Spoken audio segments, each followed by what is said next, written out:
everyone. Hey, thanks so much for joining me today. I hope you're doing well. And I want you to know I really do count it a privilege to be able to share these messages with you. I hope they're a help. I hope they're an encouragement to you. And today we're concluding our study in the Bible book of Nehemiah. It's been a great study. If you've missed any of the messages, I want you to know they're available on our YouTube channel, so that, feel free to watch those at your leisure.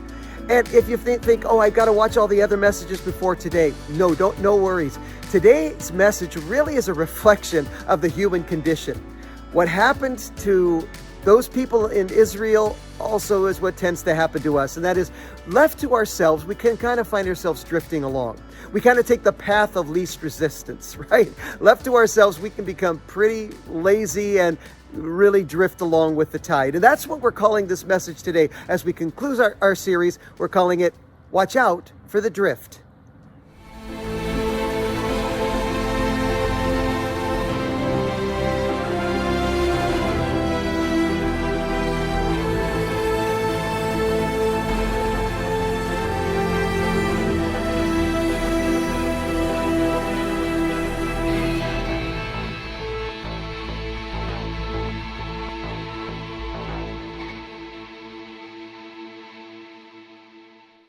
Today, we are finishing up our second series in the book of Nehemiah. I decided to divide it into two parts, but a well-known truth for all of us that we've all experienced in our life, it's just a part of life, is that things gradually and naturally gravitate toward decay and disorder. So left to itself, even you can just walk away, you come back, and your house is dirtier and dustier than when you left it. Just happens, right? Our cars don't run any better by neglecting them. Our yards don't suddenly, look all groomed and weeded by just leaving them. It's true of our physical bodies too. If we just leave them, if we don't, take care of them, they become unhealthy and they break down more quickly. And what's true in the physical realm is also true in the spiritual realm, in our relationship with God. Nobody naturally gravitates toward being godly or being Christ-like. That just isn't a natural pull for us. Think about it. Not going to church is a lot easier than going. Okay, you guys had to make some effort to be here. Not praying and not reading the Bible is actually easier than praying and reading the Bible. Being angry and keeping feelings, that's a lot easier than forgiving sometimes. I don't know if you could think of it, we've got snow-capped mountains right now, but if you could think of yourself in Hawaii or your favorite tropical setting, and you're out floating in the ocean, okay? And you're just enjoying it, it's nice, and then you are just enjoying the sun, and all of a sudden you look up and you realize that you've drifted along from where your stuff's all set up on the beach. You ever had this happen? You realize, wait a minute. Or this is true with kids. If you have kids and they're out floating, we had this happen when we were in Hawaii, the kids are out there floating, and you just look up, you look away for just a few seconds, and then you look back, and they're drifting out farther than you realize, or that they realize, and that's even a more frightening one. See, but if the same is true, if we don't nurture our relationship with God, our spiritual life is going to deteriorate. And we quickly find ourselves just kind of drifting towards worry, drifting toward frustration, drifting towards fear, drifting towards joylessness. And as Nehemiah, the book of Nehemiah comes to a close, sadly, there is no hallmark ending to this. It's no happily ever after. The walls are standing, but spiritually, things are really crumbling. The relationship with God is really crumbling with these people, and their trust in God is definitely on the decline. So we've gone through this amazing historical account that Nehemiah has given in really what we call it a book, but of course it wasn't a book like we think of a book, but it was really his, him journaling what's going on and recording this, and of course God inspired all of that. So we've gone through this, and we see how God used him to rebuild the walls of Jerusalem that had been torn down, after they'd been destroyed. Nehemiah chapter 1 through 6 that we looked at, that was our first series. That covered about 7 or 8 months, very short period of time. That's when Nehemiah learns, about the wall, because he's not even in the area, he's in Persia. But he learns about the wall, he gets this passion, he starts praying and fasting, and then gets permission to leave. He goes to Jerusalem and leads the people to build in a miraculous time. I mean, it should have taken months and months and years even to rebuild the wall and get it back together. But 52 days they get it together. And then in Nehemiah chapter 7, verse 13, that covers a period of about 20 years. So it's a lot longer. And the Jews were greatly blessed by God. But they turned away from him morally. They turned away from him in their worship spiritually. And they finally, God, just lets them have it and says, that's it. You guys, you are completely and totally just rejecting my kindness, my patience. And finally, it's time to do something. And so God allows Nebuchadnezzar, the king of Babylon, very pagan king, to destroy the city, destroy the walls, destroy the temple, and all that. And in 536 BC, when King Cyrus II of Persia defeated Babylon and came to power, he immediately told all the Jews, okay, guys, you can go back home. Actually, a very generous, kind thing. And a large group of them, if you look at the Bible and you look at history, went back with Zerubbabel in 536 BC. That was the largest group. And then a few thousand more went with Ezra about 80 years later. And then a handful of people went back to Jerusalem with Nehemiah about 444 BC.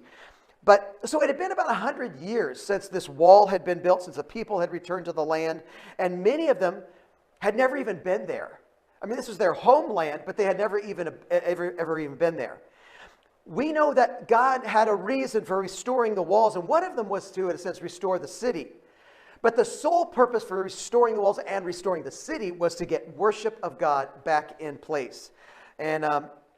And so they become committed. We've watched this as they did the series, how they got committed. They were listening to God's word being taught and being read, and they were being helped to apply it in their life. And they were all excited about applying it. They'd read something along, and all of a sudden, hey, we're not doing that. Let's do it. And it was really a wonderful thing. And Nehemiah chapter 12 describes this wonderful celebration, this dedication of the wall. And when I left you a couple weeks ago, on chapter 12, I left you with a party atmosphere. Nehemiah had been what we see him distinguished as the governor in Jerusalem for 12 years. And then he had to return to the King Artaxerxes in Persia as he had promised. Now, you guys probably remember my message back on January 15th, right? You say, of course we do, every word. But in chapter 2, verse 6, it says, then the king with the queen, so Nehemiah's going to them to ask, can I leave? Then the king and the queen, sitting beside him, asked, how long will your journey take, and when will you be back? It pleased the king to send me, Nehemiah records, so I set a time. The king said, hey, sure, you can go. This was a very gracious thing, as long as you agree to come back. The king was obviously quite generous because Nehemiah is gone for 12 years. And we're not sure how long when he returns back to King Artaxerxes and then he comes back to Jerusalem. We're not sure of that time. No theologians know exactly where that is. But what we do know is that it was long enough for people to get married, for people to have kids. And very sadly, and this is the saddest part of all, it was long enough for this wonderful spiritual excitement and revival to start to decline. And so here's the end of the revival. This beginning of chapter 13 is really the end of this revival time. Verse 1 says in chapter 13, on that day, the book of Moses was read aloud in the hearing of the people, and there it was found written that no Ammonite or Moabite should ever be admitted into the assembly of God. Now, I should say, somebody say, Book of Moses. I know I have a Bible, but I don't remember what's the Book of Moses. It's referring to the Pentateuch, which is the first 5 books of the Bible. Pentateuch, first 5 books. Genesis, Exodus, Leviticus, Numbers, and Deuteronomy. So sometimes referred to as the Book of Moses because he wrote those. So just wanted to clarify that for you theologians. But this seems severe. He goes, okay, no Ammonites, no Moabites. I mean, shouldn't everybody come to God? Don't we want everybody to come to God? He says, nope, they're not allowed into the church, temple here. But this was some bad seed. And I mean, literally.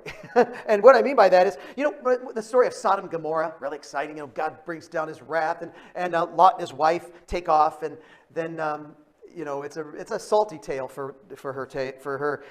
Oh, thank you very much for that. But yeah, she turns to a pillar of salt. Lot escapes. And the only person who escapes is Lot and his daughters. And Lot's daughters, not the stellar people that we would hope that they would be, but they they're afraid because of all the people in Sodom are wiped out. All the men are wiped out. They think, well, we're going to live our whole lives barren. We're not going to have any children. So they get their dad, Lot, drunk and seduce him and get pregnant by their dad. And they have two, go ahead and say yeah.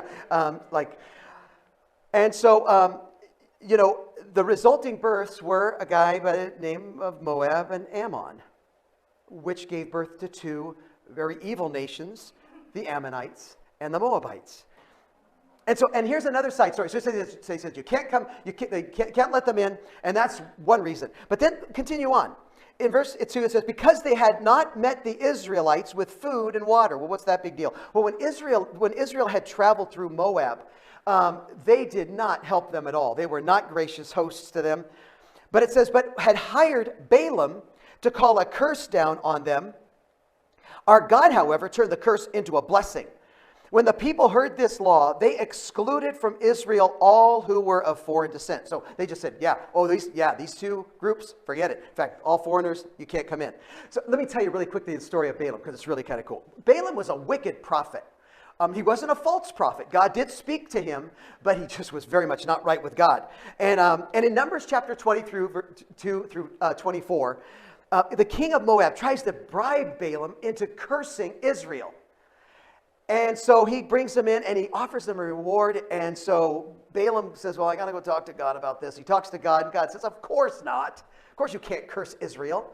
And so he goes back to the king and says, sorry, can't do it. He offers him some more. He offers him more money. So he goes back to God. God, he upped the ante a little bit. Is there any way? He goes, tell you what, you go with him, but only do what I tell you.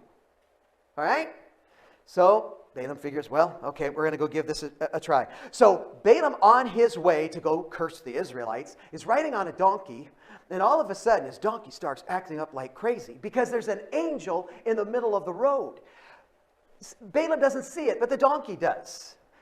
There's a whole lesson in that anyway, but so 3 times, the donkey's trying to avoid this angel, and it makes Balaam so mad that he's trying to avoid him going off the road. He gets off him and starts beating the poor donkey. Well, just to make the story all the better, God opens the mouth of the donkey. The donkey starts talking, saying, are you kidding me? Not exactly that. But he said, what are you beating me for? And suddenly Balaam looks up and he sees the angel holding a sword. And the angel says, that donkey saved your life, buddy. And so so they continue on, and as Balaam gets to the spot where he's supposed to, curse Israel, being hired by this king, he gets up there and he's going to curse them, but God won't let him, and he gives a blessing. And the king's going crazy. He goes, no, this can't be right. Try it again.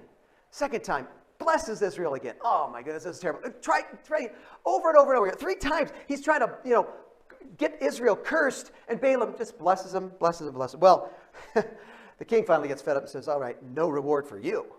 And he takes off and goes home. But not before Balaam gives 4 more prophecies, freebies, no charge.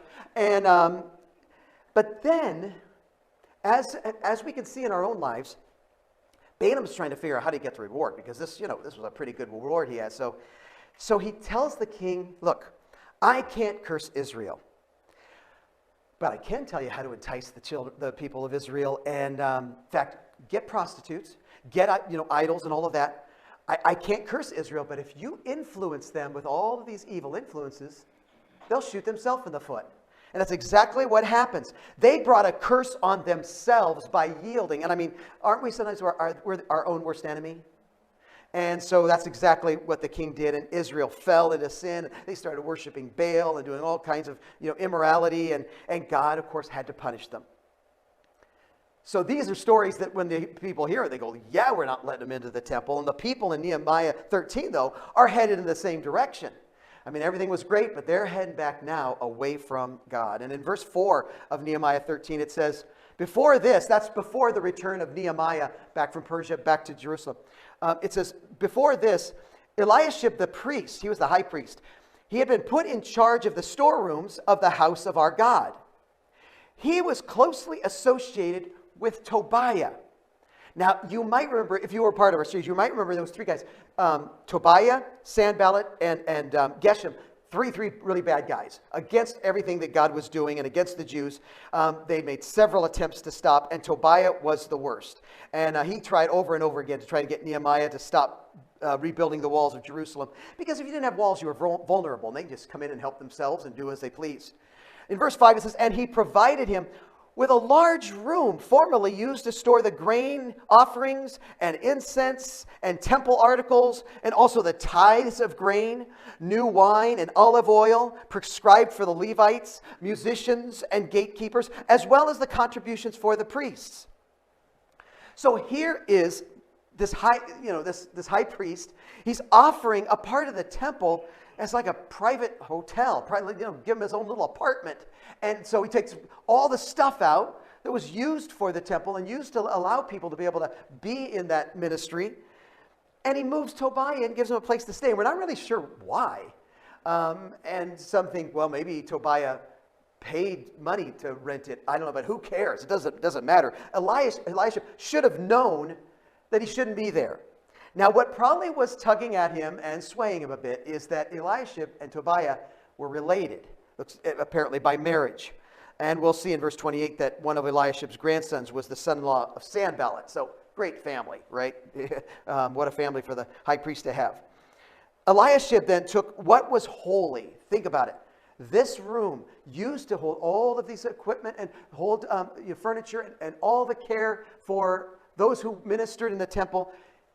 And he moves all that out, and he moves in this guy who'd been opposed to God and his movement and the building of the temple and rebuilding of the walls from the very start.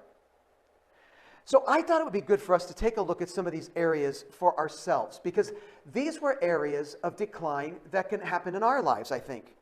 And then we're going to look at how Nehemiah dealt with them and how we can deal with them and how we can avoid perhaps falling in this decay of our relationship with God. Because one of the things we see right there, just reading that scripture about him and Tobiah, Eliashib and all that, is one of the areas that can be really, really a point of decline in all of us is number one, we can allow damaging relationships in our lives. It's one of the currents, as we're talking about drifting, that can quickly pull us away from God is unhealthy relationships with other people. Yes, even if they're family members. 1 Corinthians talks about how bad company corrupts good morals. Tobiah was a bad guy. Just to review, chapter 2, he's mad at everyone who's going to help the Jews. Anybody who wants to help the Jews, he's mad at. He mocks them. He ridicules them. In chapter 4, he makes fun of them, insults them. He's angry with their progress. The scripture says in chapter 6, he tries to throw off the prophet by getting Nehemiah to come off the wall. He says, let's go have lunch, come on, let's go. And when that doesn't work, what does he do? He hires somebody that acts like that they're a prophet, hire somebody to get Nehemiah to distract him. And when that wasn't effective, then Tobiah sends threatening letters to Nehemiah, trying to intimidate him. See, relative or not, Eliashib should have known not to associate with Tobiah. Everybody in the whole land knew that. And I have seen, sadly, I've seen people's lives shipwrecked over a relationship where they got too close to people who weren't, especially those spiritually who were trying to dissuade them. And maybe they were just kind of flippant about Christianity, and you're trying to really focus on God. And I'm not saying don't have friends who aren't believers. That's not what I'm saying at all. But sometimes if we have a close friend who's really flippant about our personal relationship with God, that can be very, not only distracting, but also dangerous. Well, this was one of those classic, when the cat's away, the mice will play situations, because Nehemiah's gone. Because it says in verse 6, but while all this was going on, I was not in Jerusalem. For in the 32nd year of Artaxerxes, king of Babylon, I had returned to the king. Sometime later, I asked his permission and came back to Jerusalem. Here I learned about the evil thing Eliashib had done in providing Tobiah a room in the courts of the house of God. This King Artaxerxes was a pretty good guy to Nehemiah. They probably had a pretty close relationship for him. To allow him to be gone and to come back at a green time and say, hey, I nearly need to go back. Hey, go ahead and go. And it may have been that Nehemiah, just because he was a man of his word, but he allows him to go. And Nehemiah also discovers in verse 10, he goes, I also learned that the portions assigned to the Levites had not been given to them, that all the Levites and musicians responsible for the service had gone back to their own fields. So the second area I want us to point out that could be a real point of decline for all of us, something we constantly need to watch, is our stewardship, our financial neglect. And that's number 2. Second area of decline is our own financial neglect. Now, this is not going to be one of those, fork it over until it hurts messages. But here's this room that Eliashib converted into an apartment for Tobiah and his family that wasn't supposed to be empty. This room was not supposed to be empty. It was for storing resources necessary for the service and for leading people in worship, allowing people to be full-time in leading, and teaching the Word of God. But it says that the room was empty because people quit giving. They no longer gave to the temple, and consequently, those responsible for leading the services and the musicians, the ministers, and all of that couldn't afford to stay. So they went back and they worked farms and stuff. They went back to their fields and because they had to survive. They had to eat and live indoors. And so, and by the way, when we talk about giving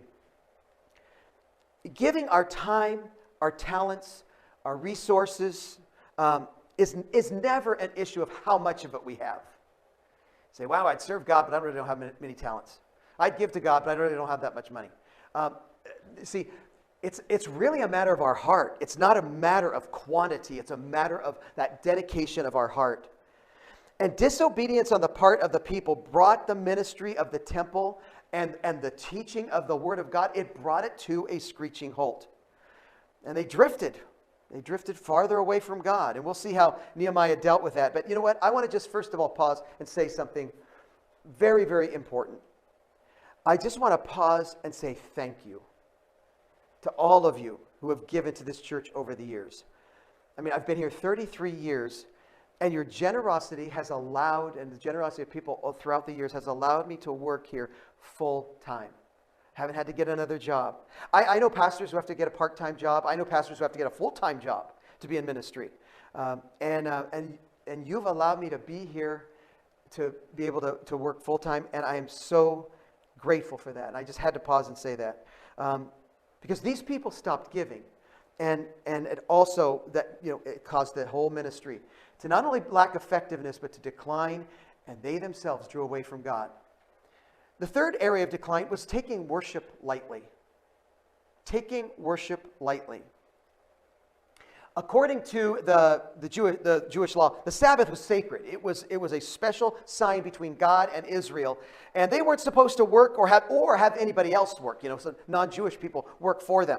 Say, oh, I'm not working, but I'm hiring this guy to do my work. No, you weren't supposed to do that either. And in Nehemiah 10, they had given their word. So a few messages ago, they'd given their word, said, we promise, we're going to keep the Sabbath, we're going to observe it because we want to focus on God. It's going to be our time to worship and all of that. And that commitment was still fresh in Nehemiah's mind. Why? Because he had left right after the dedication of the wall. They'd had a party and a celebration. And then he says, okay, great. Things are looking good. You guys are in focus. And he comes back expecting this refreshing time of reunion. And everything's gone crazy. Well, they completely forgot about it. Just throwing this out there for our thinking. Have you ever made a promise to God that you didn't keep? God, I will. If you come through for me this time, God, I promise I will, or whatever. God, please get me out of this mess, and I promise I'll never do that again. What we often forget is that sin is never isolated. We think it is. Because we tell ourselves in certain situations, well, it's just between us. I'm only hurting myself. But it always affects people. These people not giving, it affected all the service. It affected all those that did serve. It affects more people than we realize. And Nehemiah lays it out quite specifically. And it appears that, hey, everybody's doing it. Because in verse 13, in verse 15, it says, in those days, I saw people in Judah, and he starts naming stuff that he saw, treading wine presses on the Sabbath, and bringing in grain, and loading it on donkeys, together with wine, grapes, figs, and all other kinds of loads. And they were bringing all this into Jerusalem on the Sabbath. Therefore, I warned them against selling food on that day. People from Tyre who lived in Jerusalem were bringing in fish and all kinds of merchandise and selling them in Jerusalem on the Sabbath to the people of Judah. I rebuked the nobles of Judah and said to them, what is this wicked thing you're doing? desecrating the Sabbath day. Didn't your ancestors do the same things so that our God brought all this calamity on us and on this city? Now you are stirring up more wrath against Israel by desecrating the Sabbath. He said, haven't you learned through history? It wasn't that long ago God delivered us over. Why? Because we took all of the stuff he said lightly. The worship, all the laws, the commandments he had given us, we took them all so lightly. In fact, we completely ignored them. And finally God had to get our attention and shake us up. And he goes, are you kidding me? Are you going back that same direction? Now, Sabbath keeping isn't required of Christians. Remember, we just had communion. It says we're in a new covenant. Things have changed. Jesus changed so much. But what we do know, we may not do Sabbath keeping and all that, but what we do know is that we know what it's like to take worship lightly. I think in America, we've probably all had times where we have taken worship far too lightly. You know who doesn't take worship lightly? Christians in Afghanistan, Christians in North Korea, Christians in Somalia, Christians in Libya, in Yemen, in Nigeria, Pakistan, Iran, India. They do not take worship lightly. You know why? Because as of this year, 2023, fresh, as of this year, in those countries and in situations, if you're caught with a Bible or you're caught discussing Christianity, even with your family in the privacy of your own home, you could be thrown in jail or even killed. I don't think they take worship lightly. I think it's too important. In America, attending church is based on, let's be honest, whether you feel like it or not. We lost an hour. This would have been an easy one to talk ourselves out of, right? Hey, you know what? If I don't have anything more important or more interesting to do, it's not, I think we wouldn't say the word important, but more interesting. After all, we can always watch it online, right? It's the one thing that keeps me from, I'm recording this, and it's like, if there's one thing, it's those people who are in the area and could be here, they just don't want to get out of their pajamas. I thank God for Jesus. I thank God we are no longer under the law. In fact, the law was given to show that nobody's perfect. The law was a setup. God wanted us to see. They wanted all those people in the Old Testament to see, you can't do it. You can't meet my standard. There's no way of doing it. So many things call us away from our commitments, though. Just on these days, our involvement. And it's not bad stuff.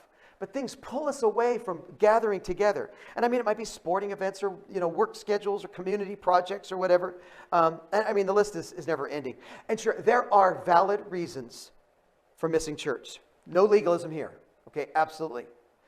But at the same time, I think we should make sure that our not attending is the exception, not the rule. I think we could probably agree that's probably the best. And every believer has to examine themselves.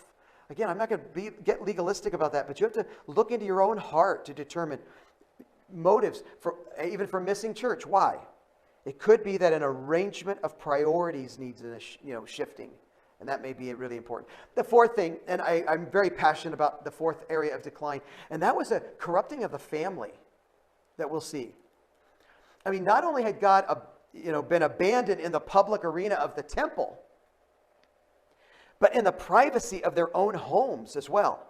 And I think that's probably the area where we are most vulnerable, where it's most important. Now, fortunately in our culture, no one's trying to corrupt the family in our culture anymore, right? That's its own message all by itself, so I'm going to just keep going. But oh my goodness, I'll say that and then move on, because wow, what a point of attack our culture is. Just a number they're trying to do on the family. So, but the Hebrews had once again failed to protect their own families. They gave their sons and daughters to marry foreigners. And by the way, this wasn't an issue of ethnics and racial stuff. This was all about spiritual. The issue was maintaining the purity of the faith. In New Testament language, we would say, it's unbelievers, marrying believers marrying unbelievers. That's what we would say. Bible talks about in the New Testament, in fact, 2 Corinthians talks about an unequal yoke. Okay? And so but it was the devastation of their faith that was the issue. In verse 23, it says, "Moreover, in those days, I saw men of Judah who had married women of Ashdod, Ammon, and Moab."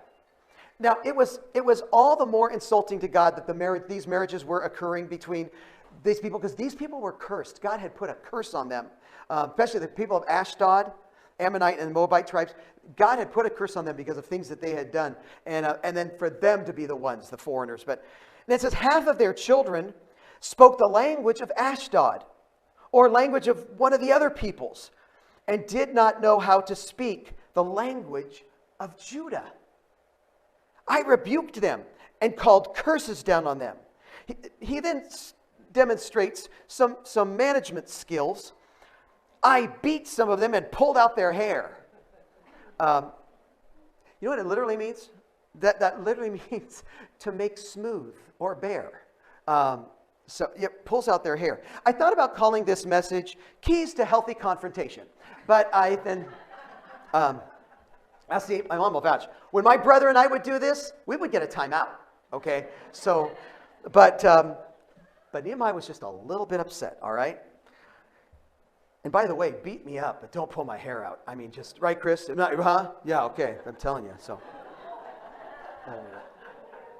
You know what? I'll edit that out. So he beats them and he pulls out their hair. He's all worked out because I made them take an oath in God's name and said, "You are not to give your daughters in marriage to their sons, nor are you to take their daughters in marriage for your sons or for yourselves." He goes, you guys, think about it. Was it not because of marriages like those that Solomon, king of Israel, sinned? Among the many nations, there was no king like him. He was loved by God, and God made him king over all Israel. But even he was led into sin by foreign women. He says, look, this great, wise man, loved by God, King Solomon, if he could mess up his life with the wrong kind of women, so can you. Don't try to fool yourself and say, it'll be different with me. I know other people. Hey, King Solomon.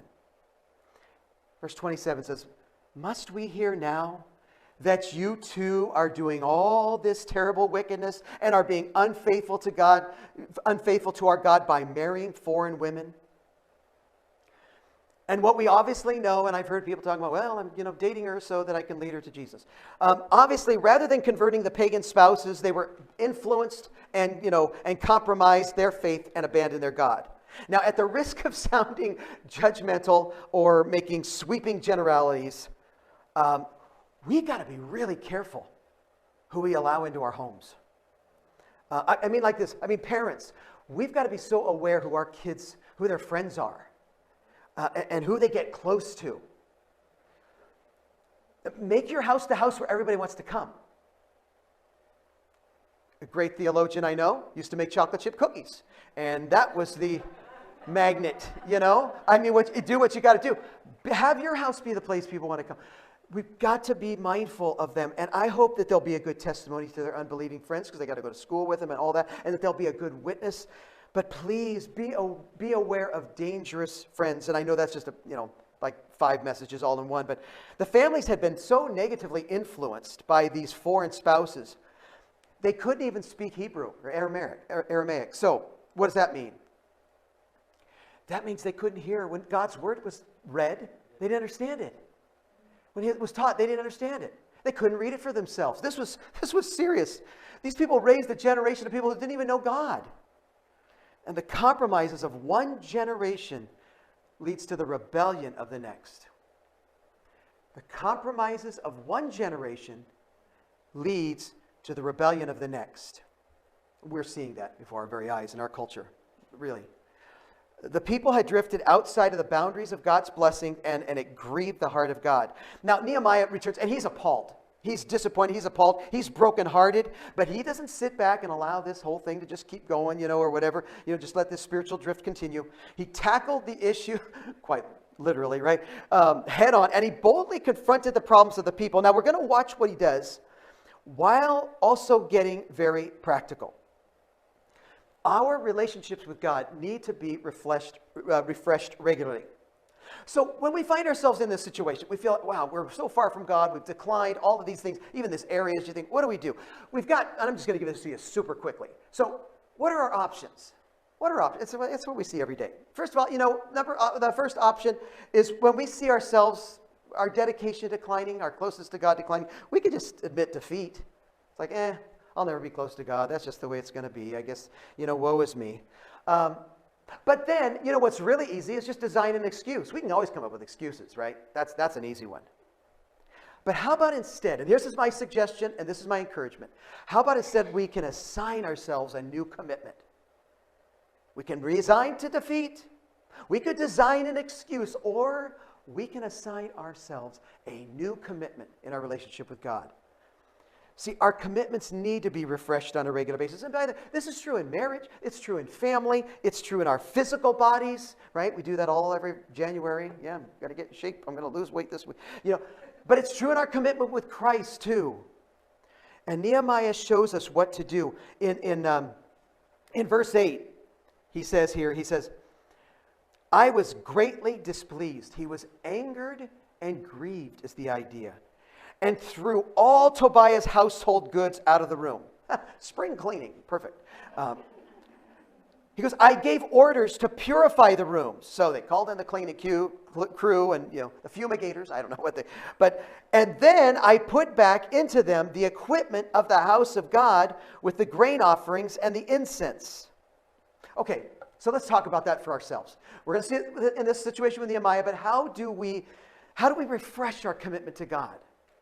Well, especially when we sense it now, and we've seen some areas where we could do, let's look at these. How to refresh our commitment. Number one, and we see this with him right away already, quit compromising. We have to quit compromising. Compromising is the great enemy of commitment. See, we compromise our way out of commitments. There isn't, because there isn't one decision usually. We don't usually just wake up and go, that's it, I'm not going to be committed anymore. It's usually little things, little compromises that we make. Tobiah and Sanballat have been two great opponents of rebuilding the wall. And here's a guy who'd been, public enemy number one, been an enemy of the rebuilding, and somehow he and his family are now living in the inside. That wasn't just a light switch thing. He had done some manipulating. He had been working the system, and again, maybe paid for it. That didn't matter. He's in there while the equipment of the house of God is somewhere stuffed away in some closet somewhere. And I think there's a lesson in this when we talk about our spiritual enemy, and I think even enemies of our faith, but the enemy will always try to keep moving back in. He'll do whatever he can. And if one sin doesn't work, he'll try another way. So you have to quit compromising. You have to get back to a place of commitment. See, the friends that tore your marriage apart, once you rebuild that marriage and get things back going again, they're the same friends that if you connect with them, they're going to tear your marriage apart again. The friends that hurt your kids, or you're flirting with that habit, and you think, okay, great, I've got this down. I got this problem solved. It's probably not bad if I just participate in it a little bit, right? The very thing. These little compromises. So stop compromising with your enemies. And by enemies, I don't just mean people. I don't just mean the devil. I mean anything that's trying to make its way into your life that's damaging and hurting your relationship with God. Notice what Nehemiah did. He threw it out. He didn't come in and say, maybe if we rearrange the room a little bit, if we could move the furniture here and maybe tuck the bed over here, and we can move. No.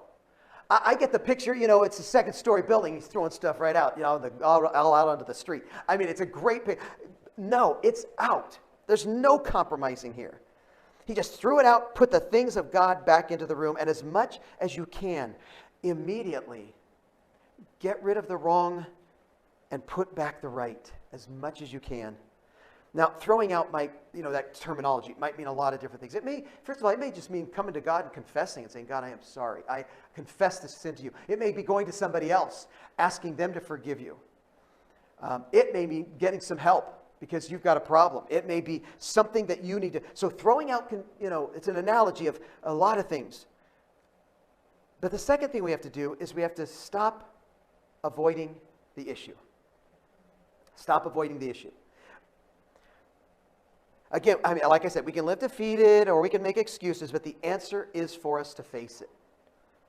When they decided to rebuild the wall, they had to admit there was a problem. That wall had been crumbled, for quite a long time. They finally had to say, wait a minute, there's a problem. And it's interesting, it took a guy who was kind of away from it to realize there was a problem. Nehemiah is far away, and then he realizes that, wait, we need to rebuild the wall. There's people that saw that wall every single day. And when you start to pretend that a problem isn't a problem, or you do one of these, I just don't want to talk about it. I just don't want to talk about it. I just don't want to, just want to talk about it. I've had this happen with people where I talk about people passing away and people, I don't want to think about that. I just don't want to think about death. I don't want to think about that inevitable thing that every human person is going to have to face. I don't want to think about it.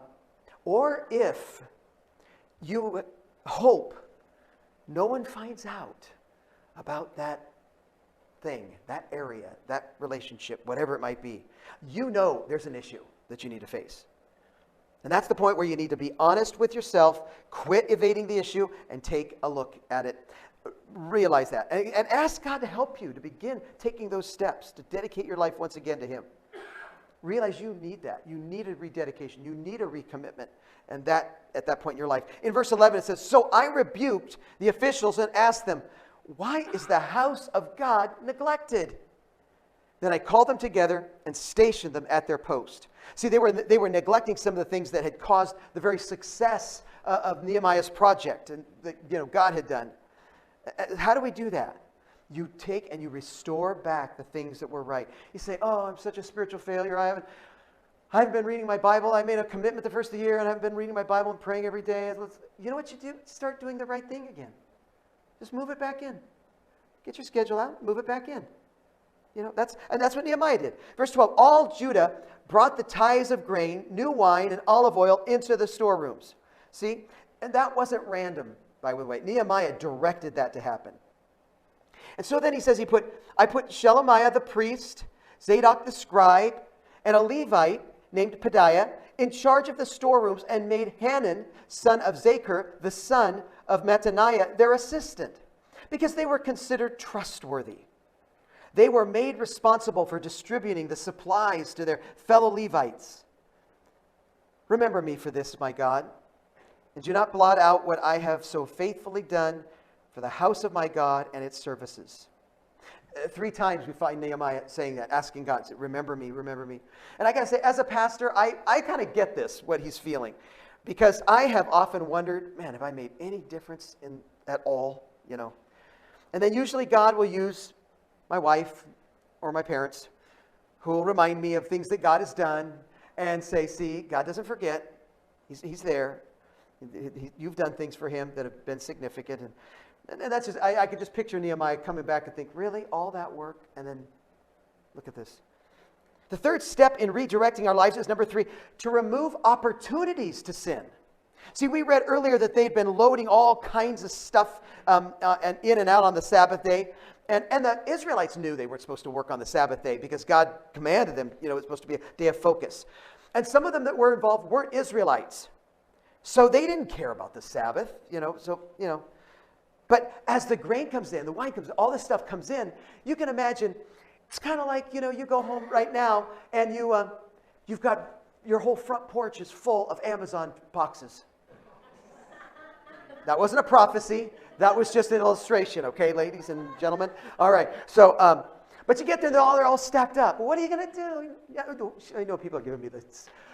What are you going to do? Well, this is how they felt. It's like, look at all this stuff. This is great. We got to do something with this. We can't just leave it sitting here. So, let's move this stuff out. And they got themselves, they just got tempted into moving all this stuff and starting working, and they lost focus, and there was so much that could distract them. And there's so much that can distract us now. So they couldn't resist that temptation to do something with that on the Sabbath. So he plans in advance to keep the Sabbath. How does he do it? I love this. Lock the doors so stuff can't be brought in. Verse 19. So when evening shadows fell on the gates of Jerusalem before the Sabbath, I ordered the doors to be shut and not opened until the Sabbath was over. I stationed some of my own men at the gates so that no load could be brought in on the Sabbath day. So he removed them. And in this case, Nehemiah ordered the doors to be shut and his guards posted right there. He says, once or twice, the merchants and sellers of all kinds of goods spent the night outside Jerusalem.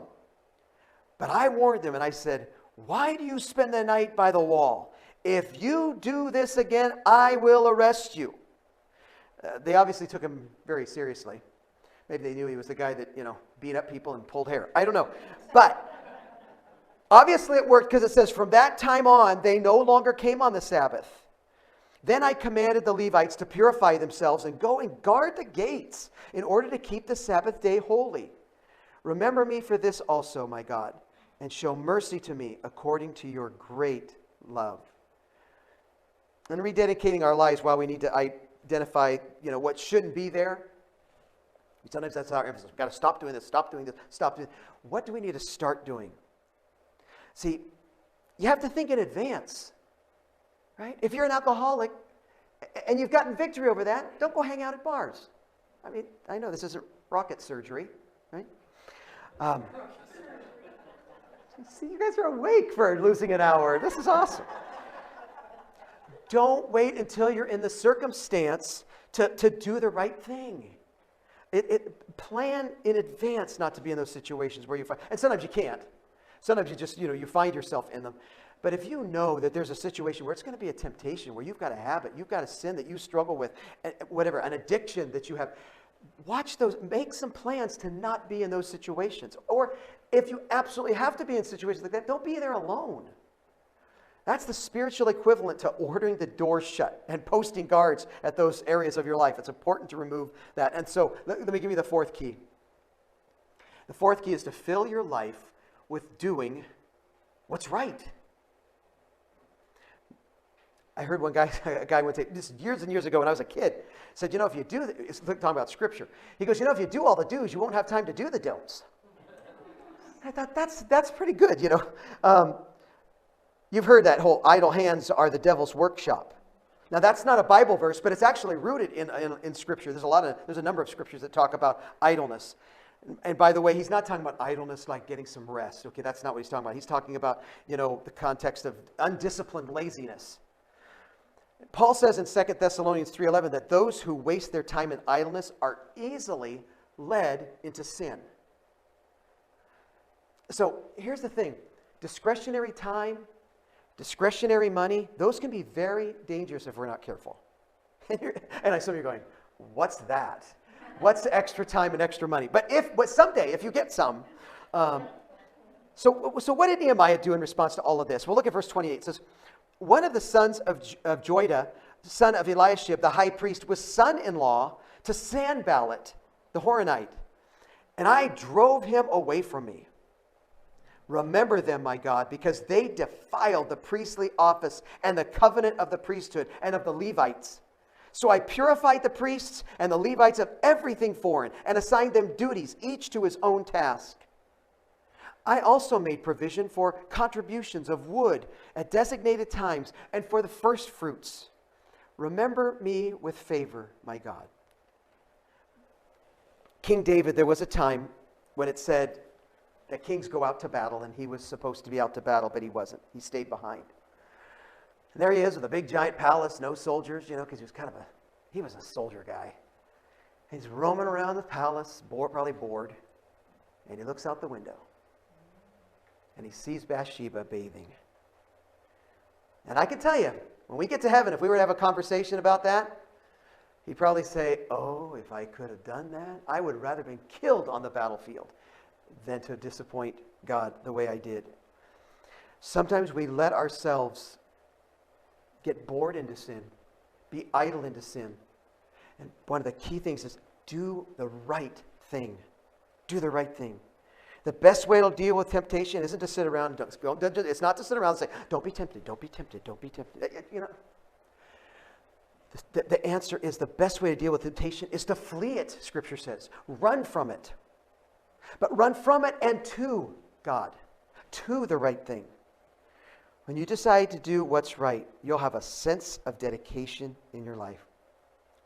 I think when we see this whole book, I mean, I didn't want it to end this way. I wanted it to end happy, where they're all still celebrating and it's party time. But isn't there just a brutal realism to the way the book ends? Because nothing reminds us that these people are indeed people, completely human. There's nothing that reminds us more of that than simply watching them say, God, we're going to do better. We promise, God, we're going to do this. We're going to keep the Sabbath. We're going to follow your word. We're going to do that. We're going to do this. And then they come right back around and back to going their own way. It reminds me of living with myself. I think we've all experienced that. And maybe you say, well, I'm not out there I'm not worshiping idols, Or maybe we do a American 2023 version of that, where something's more important to us than God. For us to really have this victory in our life, for us to really know that we have this relationship with Him, we have to know we're trusting Him. It's a matter of faith. It's not a matter of performance.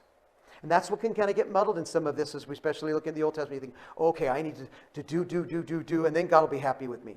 I got to perform, and then God will like me again. No. It's all by grace. It's by grace we're saved. Through faith. It's a gift. Not by works. If it was by works, we'd all boast about it. And we'd compare notes. How did you get in? How did you get in? No. We all need Him. And so that's why almost every single Sunday I give you an opportunity to trust Christ. And I also am faithful to tell you, there's no magical prayer. You don't find any magical prayer in the Bible. I mean, I guess the closest one would be, is God be merciful to me, a sinner. That'd be it. But that's step one. We're trusting Christ. We're not trusting ourselves anymore. We're trusting Him. And so today, if you're not certain that you know Christ as your Savior, I want to invite you to make that decision. Just like following Him is by faith, we walk by faith, trusting Him, becoming a part of His family is by faith as well. And so if you'd like to do that, I'm just going to invite you to say a prayer similar to what I prayed when I accepted Christ as my Savior. I would invite you to do that. You can use your own words. You're just telling God that you accept what He did. You're asking Him to forgive you, that you're trusting what Jesus did. And you're asking Him into your life to be your Savior. And that you're no longer going to go your own way. You're following Him. But if it helps, I would be delighted for you to pray along as I pray as we close today. Just pray something like this. You could just pray, Dear God, I come to you today realizing I'm separated from you because I'm a sinner. I believe you sent your Son Jesus to die on the cross, be buried, and rise again to save me. I ask you to forgive all my sin and come into my life. I accept you today. Thank you for eternal life and for making me your child. In Jesus' name I pray. Amen. Heavenly Father, I pray for each person who just prayed that, to accept you as their Savior. I also pray for those, Lord, who are here, that are sitting here, or maybe those who are online, that as they are praying, they just think, I need to recommit my life. I need to rededicate my life. I've wandered so far, and I didn't even realize how far I'd wandered from God, but I've just been taking my relationship with Him so lightly, and I just prayed, Lord, that your Holy Spirit would just be all over them, would just be ministering to them, encouraging them, comforting them. And Father, I thank you that we can come to you boldly because we're your children. Thank you for this wonderful time to worship you today, and we ask that you would bless the rest of our day as well as this week. As we begin a week, may we let our light shine before people so that they can see Jesus in us and glorify you. We thank you in Jesus' name. Amen. I want to thank you again for joining me today. And as always, if there's any way I could be of help or encouragement to you, please feel free to reach out to me. You can email me. You can Facebook message me. If you'd like to talk on the phone or just a text conversation, let me know and I'd be glad to send you my phone number. I want to be of any help I possibly can be. Again, thanks so much for joining me today. I hope that you have a wonderful rest of your day, wonderful rest of your weekend, and I'll look forward to connecting with you again next week. Take care and God bless.